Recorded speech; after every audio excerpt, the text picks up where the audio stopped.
Shalom, jumpa lagi dengan saya PDP Tanjohan melalui renungan pada hari ini tanggal 6 November 2020. Renungan pada hari ini saya ambil tema ditolak. Kita baca firman Tuhan dari Injil Matius pasal 27 ayat 15 sampai dengan 26. Demikianlah firman Tuhan. Matius 27 ayat 15 sampai dengan 26. Telah menjadi kebiasaan bagi wali negeri untuk membebaskan satu orang hukuman pada tiap-tiap hari raya itu atas pilihan orang banyak. Dan pada waktu itu ada dalam penjara seorang yang terkenal kejahatannya yang bernama Yesus Barabas. Karena mereka sudah berkumpul di sana, Pilatus berkata kepada mereka, "Siapa yang kamu kehendaki kubebaskan bagimu, Yesus Barabas atau Yesus yang disebut Kristus?" Ia memang mengetahui bahwa mereka telah menyerahkan Yesus karena dengki. Ketika Pilatus sedang duduk di kursi pengadilan, istrinya mengirim pesan kepadanya, "Jangan engkau mencampuri perkara orang benar itu, sebab karena dia aku sangat menderita dalam mimpi tadi malam."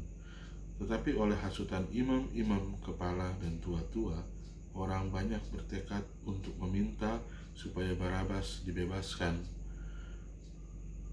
dan Yesus dihukum mati.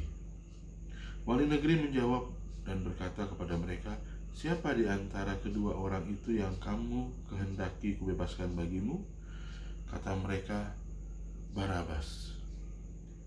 Kata Pilatus kepada mereka, "Jika begitu, apakah yang harus kuperbuat dengan Yesus yang disebut Kristus?" Mereka semua berseru, "Ia harus disalibkan." Katanya, "Tetapi kejahatan apakah yang telah dilakukannya?" Namun mereka makin keras berteriak, "Ia harus disalibkan."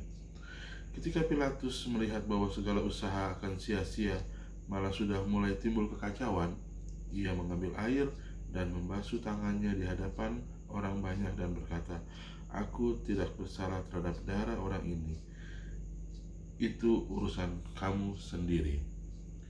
Dan seluruh rakyat itu menjawab, "Biarlah darahnya ditanggungkan atas kami dan atas anak-anak kami."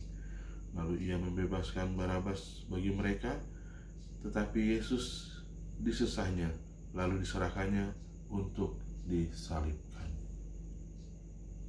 Amin. Demikianlah pembacaan firman Tuhan yang terambil dari Injil Matius 27, pasal 27, ayat 15 sampai dengan 26. Ya, saudara-saudara terkasih, nats yang atau ayat inti yang saya ambil itu dari Injil Yohanes 1 ayat 11 yang berkata, "Ia datang kepada milik kepunyaannya, tetapi orang-orang kepunyaannya itu tidak menerimanya." Ditolak itu menyakitkan.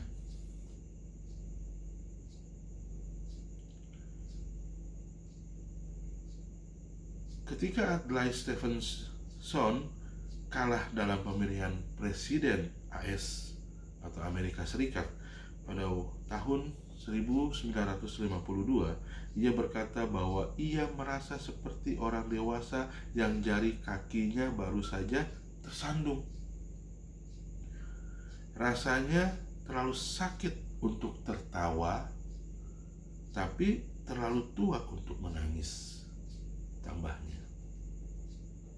Jadi kalau ada orang merasa saya seandainya yang sudah dewasa ini tersandung jari kakinya lalu jatuh,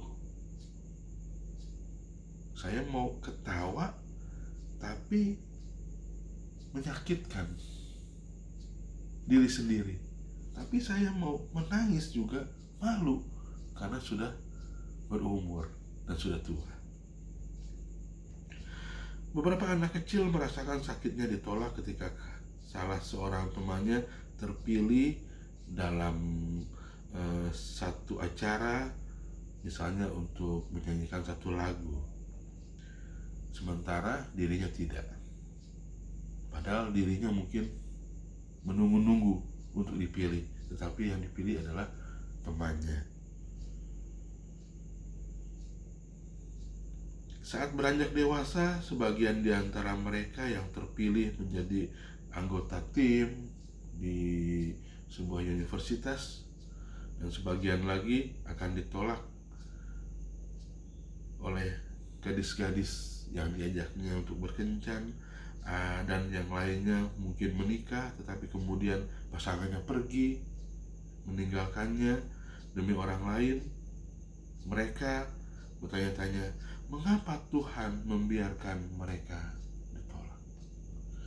Kadang saya pun seperti itu. Mengapa Tuhan membiarkan saya ditolak?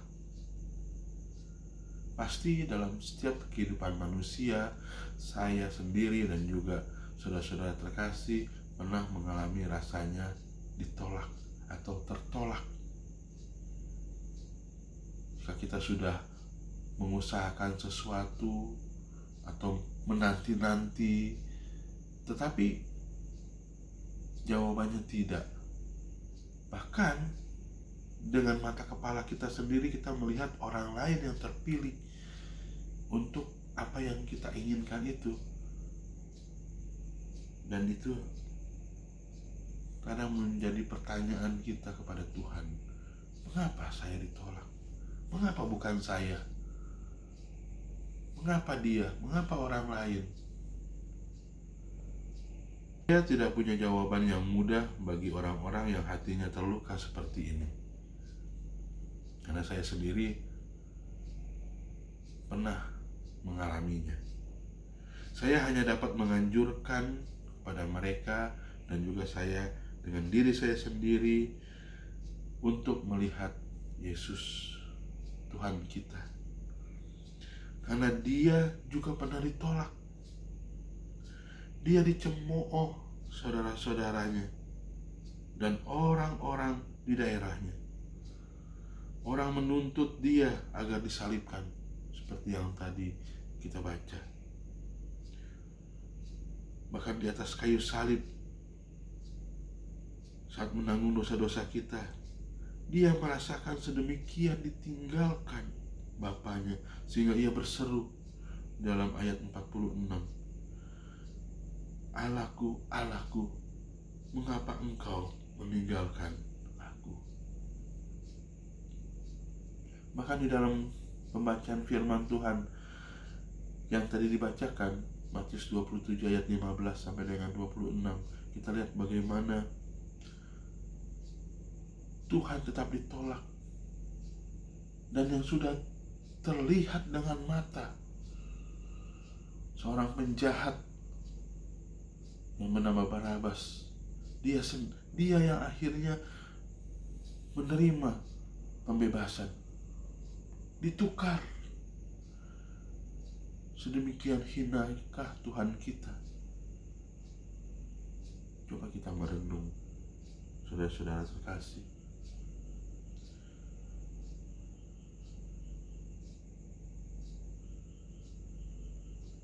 Atau jadikan posisi kita sebagai Barabas yang penuh dengan dosa, kesalahan, yang sudah tidak layak lagi menerima keselamatan.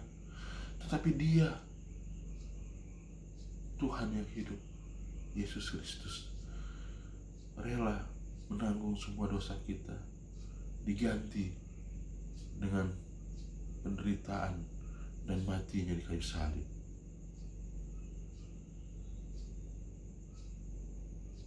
Kalau kita pernah ditolak, kalau kita pernah tertolak, kita lihat bagaimana Tuhan sendiri ditolak di dalam tempat ciptaannya sendiri.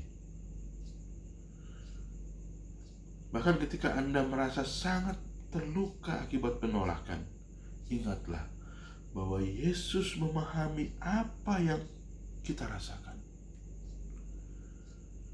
Dia mencintai kita, sangat mencintai kita.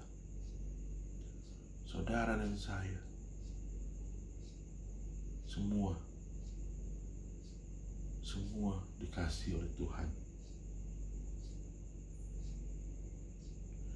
Saat kita percaya kepadanya, saat itu juga Dia menerima kita. Dan Dia tidak pernah menolak orang-orang yang percaya kepadanya. Dalam Yohanes 6 ayat 37 dikatakan, semua yang diberikan Bapa kepadaku akan datang kepadaku, dan barang siapa datang kepadaku, ia tidak akan kubuang. Itulah janji Tuhan kita, bahwa Dia tidak pernah menolak orang yang percaya kepadanya. Kesimpulannya adalah kepedulian Yesus membuat segalanya menjadi berbeda. Sekali lagi, kepedulian Yesus membuat segalanya menjadi berbeda. Tuhan Yesus memberkati kita semua. Shalom.